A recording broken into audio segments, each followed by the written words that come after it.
बिरसा मुंडाଙ୍କ 151तम जन्म जयंती पालन जमनकीरा खैरडीही ग्राम बिरसा मुंडाଙ୍କ 2 दिवसीय जन्म जयंती पालन हो गत 6 और 7 तारिख में खैरडीही ग्राम आदिवासी मुंडा समाज सभापति मिथुन मुंडाଙ୍କ सभापतित्व में वीर बिरसा मुंडाଙ୍କ 151तम जन्म जयंती पालन हो उपलक्षे एक फुटबॉल टूर्नामेंट कमिटी पक्षर आयोजन करा देहुरिणी माल दल चंपियन होइथिबा बेले आनंदपुर दल रनर अप होइथिला। कमिटी पक्षर उभय दल को ट्रॉफी सहित चंपियन दल को 3000 टंका एवं रनर अप दल को 2000 टंका प्रदान करा जायतिला। प्रथम दिन उद्घाटनीय कार्यक्रम में मुख्य अतिथि भाव समाजसेवी किशोर नायक जोग देइथिबा बेले सम्मानीय अतिथि भाव जामनकीरा एसआई निरंजन प्रधान जोग देइथिले। ए फुटबॉल प्रतियोगिता रे लंगाबहाल कॉलोनीपड़ा देहुरिणी माल आनंदपुर बिरसा मुंडा एफसी बुदेलकानी घोड़ा बांधुणी बंदकानी गणघोष ग्रामर टीम प्रतियोगिता रे भाग नेइथिले। द्वितीय दिन रे मुख्य अतिथि भाव समाजसेवी आदिप्रसाद महाकुल जोग देइथिबा बेले सम्मानीय अतिथि भाव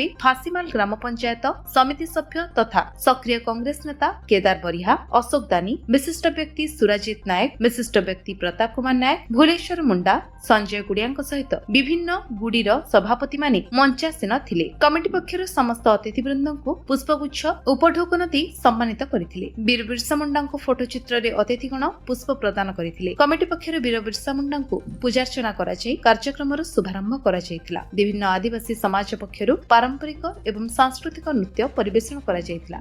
मोर ना आदिप्रसाद महाकुल आज आमर खैरडी मुंडा समाज तरफ मिथुन बाबू नेतृत्व में आज बिरसा मुंडा जयंती जन्म वार्षिकी पालन कले बहुत आनंद उत्सव पालन करागला एवं विगत वर्ष भी गत वर्ष भी से आरंभ करते सबू अंचल मुंडा समाज भाई भौणी मैंने आज बिरसा मुंडा जयंती रे बहुत आनंद उल्लास पारंपरिक नीति रे मुंडा समाज एवं पारंपरिक संगीत नृत्य परिवेषण कले एवं बिरसा मुंडा जयंती बाबद रे आम अनेक वक्ता जीवनी उपरे आलोचना करागला आ समस्ते जीवनी को आधार करिक आम मुंडा समाज आगू बढ़ापी समस्त समाजवासी माने मनोनीत कले। मो केदारनाथ बरिया घर फासीमाल मो जमनकरा ब्लॉक रो एक्स चेयरमैन आउ गला निर्वाचन रे कांग्रेस विधायक प्रार्थी थी।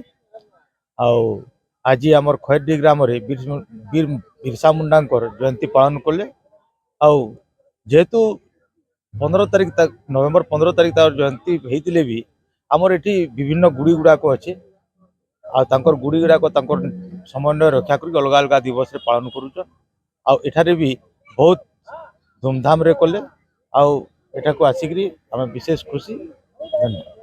संबलपुर अब्दुल गुलाम कादर रिपोर्ट विश्व विजय न्यूज ओडिशा।